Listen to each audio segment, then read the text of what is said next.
Ladies and gentlemen, we are so back. How's it going, guys? And welcome back to the channel. It's safe to say that whilst I was on my Wi-Fi based side quest, that I missed a hell of a lot of developments in terms of SV Draft. There was a lot of events that I didn't really pay a ton of attention to, and it led to a lot of differences compared to the format that I would have last been used to in DCL. So I want to take the opportunity today to quickly go over all of them. If you guys have been enjoying the content, please do let me know in the classic YouTube ways. And without further ado, here's everything you might have missed in Scarlet and Violet. The combination of Terapagos and Roaring Moon is one that has been commonly seen for quite a while. The two of them, as a round 1, round 2 pairing, complement each other quite well as just being two top tier mods in the metagame. Terapagos is a reliable hazard removal because Roaring Moon does not like dealing with hazards, especially the choice sets, which are clicking U-turn a lot, and Boots Roaring Moon just feels terrible.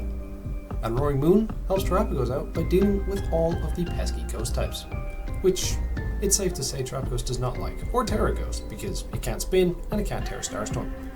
You combine that with the fact that with these two, you can insert any of the mid-tier Tera captains that have had serious success over the years, and you get yourself on the basis of quite a nice team. I could mention multiple different variations. Iron Crown, Annihilate, Mew, Iron Moth, Gliscor sometimes, Keldeo, because Keldeo is always used. These things, they're just really easy drafts to make. And this seasonal that has just gone past was the time where people copped on and realized that Terapagos Roaring Moon might be too good. As you can see in front of you, I have this very rushed graphic that I put together, which I just whacking all the screenshots on a sheet, but these are the top 16 teams from Autumn Seasonal. And as you can see, 3 of them in top 16, which is, I know seasonal can be difficult to get a gauge of, but that's pretty good going. You also see Terapagos on some separate teams here, such as Noz's, as well as you do see Roaring Moon make an appearance on Rise Squad up here. Sorry, Rison's, not Rise. But yeah, you also see it as quite a good event for a couple other mods, which I will get into a little bit later. But the main thing that I want to focus on here is that with these cores, you saw so many different routes to it. But in the end, these 3 teams that you can see with Roaring Moon and Terapagos, all of them made semi-finals, which is insane. And that culminated in this, the finals game, where Menu took on Wildcat Formation. Absolutely incredible game, by the way. If you haven't checked it out already, I might leave it in the description. It's a fantastic game. Menu's team looks a lot better because you have a Terra Root there, compared to Wildcat Formation Sarah Keldeo, as I mentioned. But overall, it showed the prominence of these two. And ultimately, what led to this demise is Terapagos now goes ever so slightly earlier, typically before Great Tusk, and Roaring Moon is now considered a late round 1 pick outright. Gone are the days, but they won't be forgotten anytime soon. Another common mon that you see on both Menu and Wildcat Formation's teams is Gliscor, which is safe to say is a mon that without Tera has divided opinion for quite some time. Yes, it's still a ground type, and ground types are absolute premiums these days, but it was one that was quite divisive. Obviously was not seen on the same caliber as the other ground types, and even ones like Landorus and Carnage were drafted on a more consistent basis. Although, the opinion on Gliscor has started to change back to what it initially was, following its release in, I believe it was DLC 1. Gliscor is now seen as a fantastic piece that can do so many different things. Its hazards options, its utility is fantastic, and obviously still has the setup sets. And it doesn't even need Tera to pull this all off reliably.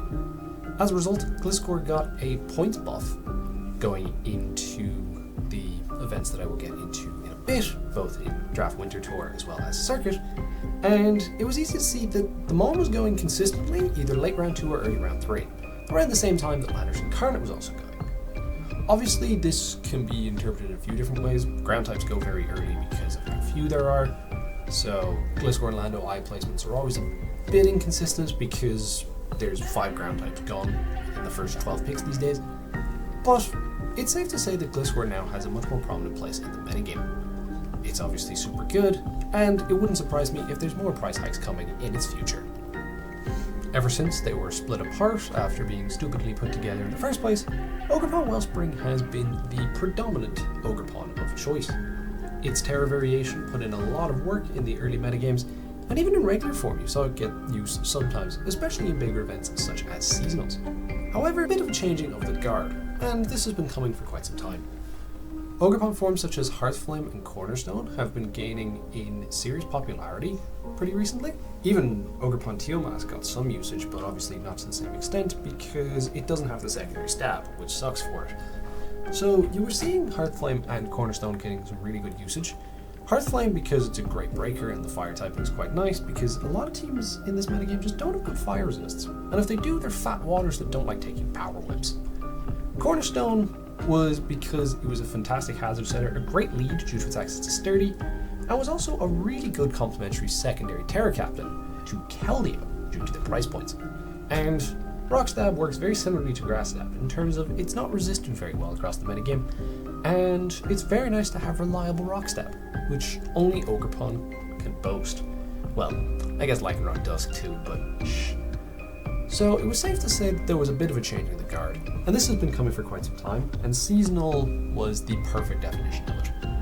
Hearthflame, as a result, skyrocketed in usage, Cornerstone skyrocketed in usage, and all Wellspring has seen recently a price drop in both its regular form and its Tera variation.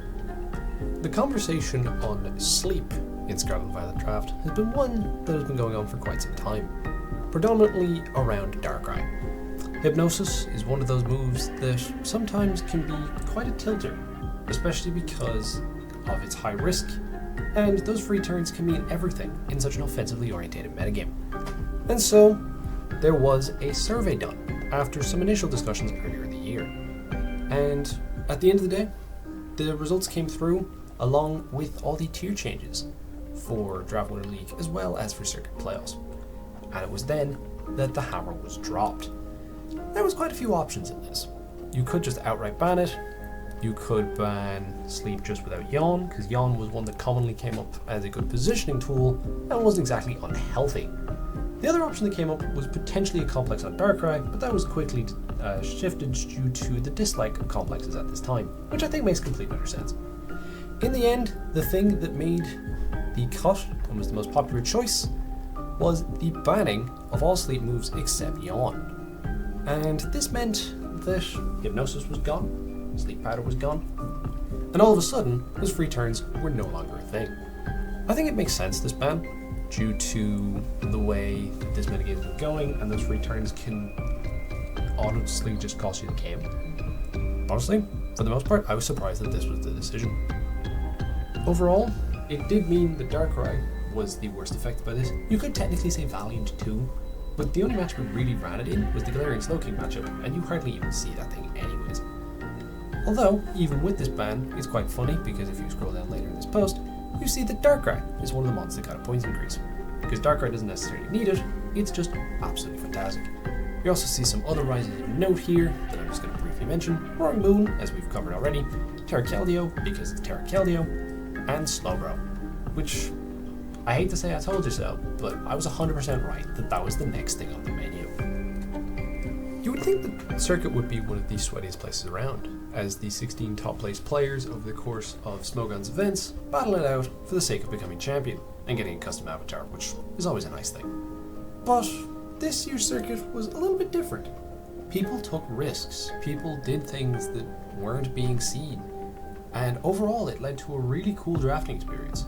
This event is still ongoing at the time of recording, so I'm not going to spoil anything because there will be a point where I cover it in a later video, but I'm just going to scroll through these drafts here and you'll see the innovation people are coming up with. Already I'm seeing Terra Metagross, I'm seeing Terra Captains that you just don't see, I'm seeing a Terra Raikou, like Single Strike is a mon you haven't seen in years and yet it makes its appearance here. And I can just keep going through these pools. There's a Rapid Strike. There's a Terra Galar Weezing. Like, that's crazy. You do see, like, you look at Wildcat formation in Steam here with Semi-Stall. You see a Quaquaval, which is really rare these days. And aside from the super boring Masquerada Tinglu Terra Keldeo stuff, overall the drafts are really unique. You also see a Terra Lando Eye, Terra Goldango. Like, I keep going here. There's more Lando Eyes. Terra Hoopa Unbound, which is super cool. And while yes, you do still see the meta staples, people were in the position where they felt that they wanted to take risks and to experiment. We're now getting to the stage of the generation where, with the generation being almost finished, people want to have fun and try new things, especially as things look closer to solved, quote unquote. A lot of drafts lately have been relatively samey, and there's been a major change over these past few months as people try to figure out the way to break the cycle. As I keep going here, there's Sun. I'm glad we're seeing Sun again. It's great. There's a Tera Titan with a Galar Slowking. There's Terasuian Arcanine. Phenomenal mon. You just hardly ever see it because it can be difficult to draft around. And this was just a trend that went on all event. And it's super duper cool to see. And the battles have been super cool, and I'm looking forward to breaking them down with you guys at another time. But overall, of everything I've talked about though so far, this has been the biggest positive to me. I'm so glad that people are looking to take risks and try new things, and hopefully this is a trend that continues.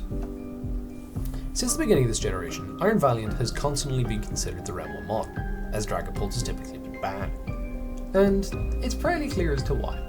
Its really good mix potential, fantastic attacking stats, and wide variety of move pool meant that it was, on paper, the best mon. But, over time, it's kind of been proven not the case. Not anything that the mon necessarily itself did badly, but it's turned out that drafting around it has been a bit of a problem. Ever since Terrazarud became a much earlier pick than going wheel, Iron Valiant drafts just haven't been the same. They struggle to get additional threats onto them that pair with Valiant well, because a lot of the top tier Terras right now are either fighting types or just aren't getting back to Valiant. And that makes it quite tricky. It leads to a lot of Iron Valiant Terra Hydrapple teams that sometimes work and sometimes just fall flat in their face. This has led to the discussion of, is Iron Valiant at pick 1 the correct decision? And this has been bubbling away for a while and no one had taken the risk.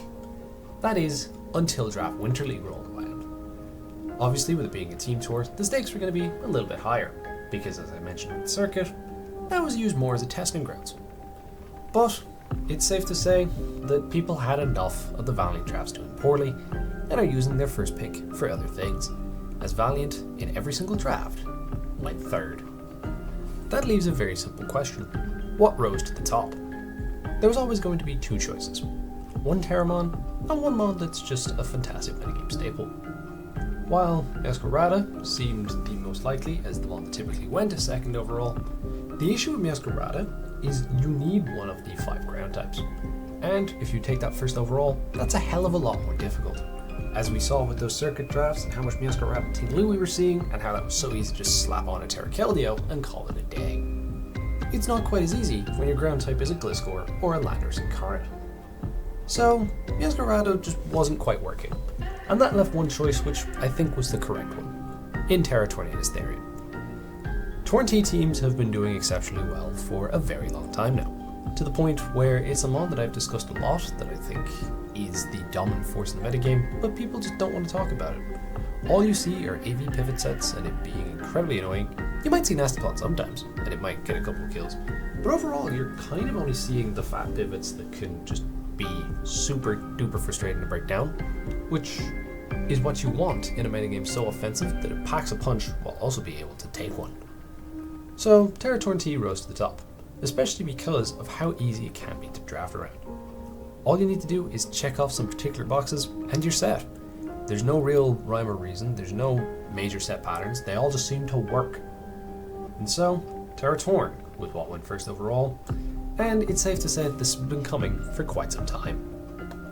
One thing that has constantly chopped and changed throughout this generation is the order of priority when it comes to steel types, with the only exception being which one goes first, because that's obviously Iron Treads, because removal is important, it's one of the best ones, and overall it just has great utility and offensive coverage.